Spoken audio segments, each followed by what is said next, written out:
அறிவிப்பு வெளியாக இருக்கிறது. விவரங்களை தருகிறார் செய்தியாளர் அபிநயா. விவரங்கள்.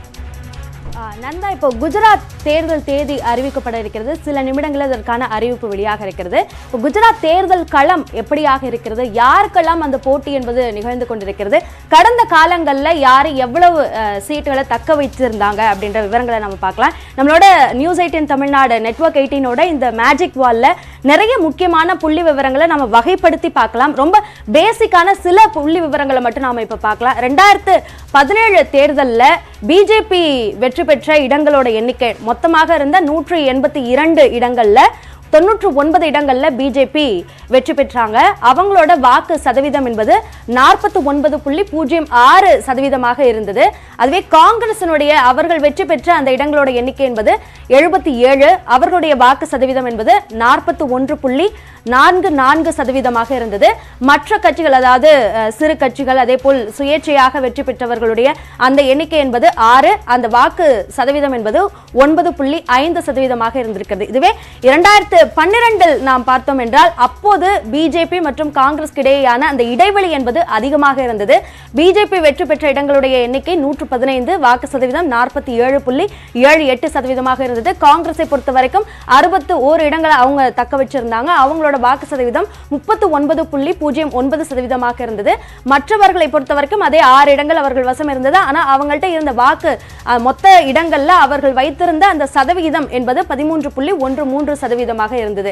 இதோட நம்ம ஒப்பிட்டு பார்க்கும்போது 2017 இந்த பிஜேபி மற்றும் காங்கிரஸ் இடையேயான இந்த இடைவெளி என்பது குறைந்திருப்பதை நாம பார்க்கலாம். இதற்கு முன்னாடி நடந்த இந்த தேர்தலில் ஆம் ஆத்மி கட்சியை பொறுத்த வரைக்கும் இந்த 182ல 2017 வெறும் 30 இடங்கள்ல போட்டியிட்டாங்க. ஆனா இந்த முறை 3 பேருக்குமான போட்டியாக குஜராத் தேர்தல் களம் மாறி இருப்பதாக அங்க இருக்கக்கூடிய அந்த வல்லுநர்கள் தெரிவிக்கிறாங்க. முக்கியமாக ஆம் ஆத்மி கட்சியை பொறுத்த வரைக்கும் இந்த முறை அவர்கள் அதிகமான இடங்கள்ல டஃப் கொடுப்பாங்க அப்படின்னு அதுக்கான ஒரு உறுதி அளிக்கக்கூடிய ஒரு விஷயமாக மோடியும் கூட, அதே மாதிரி அமித்ஷாவும் கூட பல்வேறு கூட்டங்கள்ல ஆம் ஆத்மி அவர்கள் என்ன மாதிரியான வியூகத்தின் அடிப்படையில் பணியாற்றுகிறார்கள் என்பதை உற்று நோக்க வேண்டிய ஒரு அவசியம் ஏற்பட்டிருக்கிறது என்று சொல்லியிருக்கிறாங்க. அது மாதிரி காங்கிரஸை பொறுத்த வரைக்கும் ரூரல் ஏரியால ரொம்ப கான்சென்ட்ரேட் பண்றாங்க. 2012 இருந்து இந்த 2017 இந்த வித்தியாசம் ஏற்பட்டதற்கு காரணம் காங்கிரஸ் ரூரல் ஏரியால அதிகமா ஸ்கோர் பண்ணியிருந்தாங்க. அந்த ஸ்கோர் அப்படின்றத இன்னும் அதிகப்படுத்தினா அவங்க வெற்றி பெறதுக்கான வாய்ப்புகள் இருக்கும் அப்படின்ற ஒரு அடிப்படையில் காங்கிரஸ் அந்த ரூரல் ஏரியாக்கள்ல அதிகமான ஒரு கான்சென்ட்ரேஷன் பண்றாங்க. இன்னொரு முக்கியமான விஷயம், ஆம் ஆத்மி கட்சிக்கான ஒரு நம்பிக்கையாக சொல்லப்படுறது என்ன அப்படின்னா, கடந்த 2017 தேர்தலில் கிட்டத்தட்ட 35 இடங்கள்ல 4000க்கும் குறைவான வாக்கு எண்ணிக்கை வித்தியாசத்துல தான் அந்த வெற்றி என்பது முடிவாகி இருக்கு. அதனால அந்த குறைவான அந்த வாக்கு எண்ணிக்கை வித்தியாசத்துல ஆம் ஆத்மி உள்ள புகுறதுக்கான வாய்ப்புகள் இருக்கு அப்படின்ற ஒரு நம்பிக்கை அந்த கட்சி தரப்பிலிருந்து சொல்லப்படுகிறது. அந்த வகையில் பார்க்கும் பொழுது இந்த 2017 தேர்தலில் இந்த எண்ணிக்கை என்பது 99, 77 என்பது அதிகரிக்கும் எப்படி காங்கிரஸ் நம்புது. இந்த முறை நரேந்திர மோடி நேரடியாக தேர்தல் களத்தில் அதற்கென்று தனியாக பிஜேபி போல் அப்சர்வர்ஸ் அறிவிக்காம நரேந்திர மோடியை நேரடியாக கண்காணிப்பில் இருக்கிறார். காங்கிரஸை பொறுத்த வரைக்கும் அசோக் கெலாட் தன்னுடைய மேற்பார்வையில் அவர் மேற்கொண்டு வருகிறார். நந்தா, பல்வேறு தகவல்களை கொடுத்திருக்கீங்க. தொடர்ந்து இணைப்பில் இருங்க அப்படியா. இது தொடர்பாக தொடர்ந்து கருத்துக்களை தெரிவிப்பதற்காக செய்தியாளர் சுசித்ரா இணைப்பில் இருக்கிறார். சுசித்ரா, விவரங்கள். குஜராத் மாநிலத்தினுடைய சட்டப்பேரவை தேர்தலுக்கான தேதிகள் தற்பொழுது அறிவிக்கப்பட்டு வருகிறது.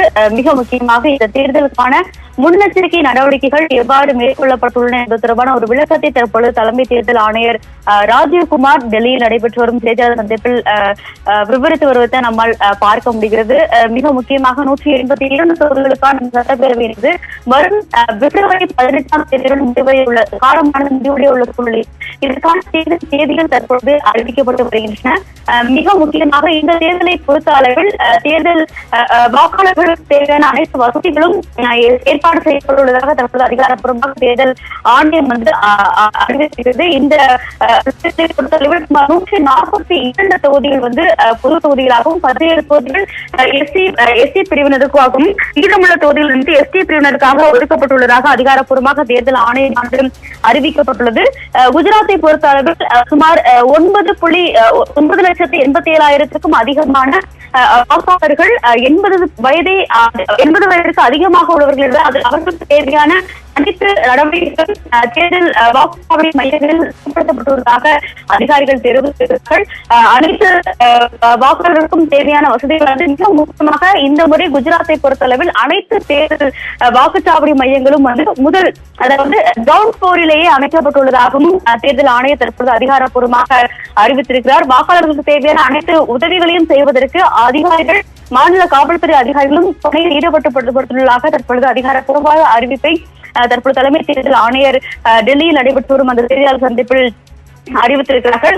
அதிக அளவிலான வாக்காளர்களுடைய அந்த சதவீதம் என்பது மிக முக்கியமாக வயது முடிந்த வாக்காளர்கள் அளவுக்கு அதிகமாக இருப்பதன் காரணமாக சிறப்பு ஏற்பாடுகளையும் செய்திருப்பதாக தற்பொழுது தலைமை தேர்தல் ஆணையர் தற்பொழுது அதிகாரப்பூர்வமாக அறிவித்து வருகிறார். கடந்த 2017ஆம் ஆண்டு உள்ள தேர்தலை காட்டிலும் 2022ஆம் ஆண்டு இந்த தேர்தலுடைய வாக்காளர்களுடைய பதிவு என்பது மிகவும் அதிகரித்துள்ளது. குஜராத்தில் அதற்கு தேவையான நடவடிக்கைகளையும் தேர்தல் ஆணையமாக செய்துள்ளது என்ற ஒரு தகவலையும் தற்பொழுது அதிகாரப்பூர்வமாக தேர்தல் ஆணையர் ராஜீவ்குமார் அதிகாரப்பூர்வமாக அறிவித்து வருகிறார்.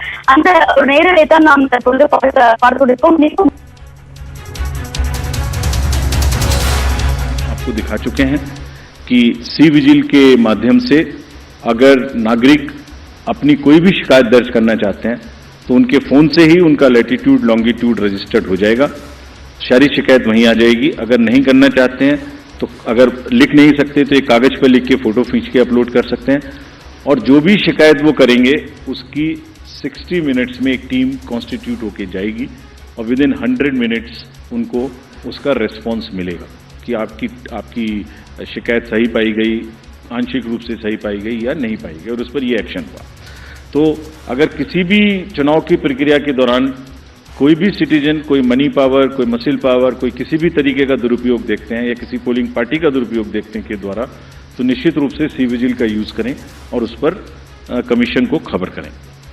Similarly there is a Suvidha portal, there is a PWD app portal. Suvidha portal is for the candidates to get any facility they want to get on the from the election commission and from the staff. इसमें यह भी सुविधा है कि अगर जैसे उनको उदाहरण स्वरूप ग्राउंड बुक करनी है तो इसमें सुविधा है कि ऐसा नहीं है कि ये डिस्ट्रिक्ट ऑफिशियल्स की मर्जी पर है, जो पहले अप्लाई करेगा उसको पहले मिलेगी, first in first out. This is what the digital lock in on the Suvidha app provides, and we have given specific instructions to everybody कि सबको लेवल प्लेइंग फील्ड मिलनी चाहिए. जो पहले अप्लाई करे उपलब्धता के आधार पर पहले ग्राउंड, पहले फैसिलिटीज उन्हीं को मिलनी चाहिए without any discrimination between the political parties. Similarly, the next important disclosure is about the KYC app. किसी भी नागरिक को, किसी भी वोटर को अपने कैंडिडेट के बारे में कुछ भी जानना है तो जो एफिडेविट नॉमिनेशन के दिन फाइल करेंगे उसकी पूरी की पूरी कॉपी, जिसमें उनकी क्रिमिनल डिटेल्स अगर कोई हैं तो उनके अकाउंट्स की detail, income, expenditure, assets, everything is available on the website, जिसको हमारी वेबसाइट पर भी है और वो specifically KYC know your customer, know your candidate. उस नो योर कैंडिडेट में आप उसकी एजुकेशनल कैंडिडेट की क्वालिफिकेशन क्या है, उनका आर्थिक और क्रिमिनल बैकग्राउंड अगर कोई है तो वो क्या है, सब इस पे उपलब्ध होगा. This is all part of disclosure so that voters can take informed choices. और अगर कोई क्रिमिनल बैकग्राउंड है तो कैंडिडेट्स को उसको मैंडेटरीली पब्लिश करनी पड़ेगी एक राष्ट्रीय और एक क्षेत्रीय अखबार में और सोशल मीडिया पर उनको 3 बार उसकी डिटेल्स पब्लिश करनी पड़ेंगी. और साथ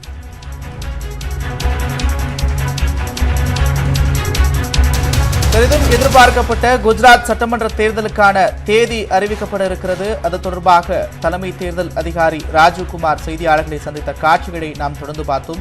தொடர்பான விவரங்களை அடுத்தடுத்து வரும் செய்திகளில் விரிவாக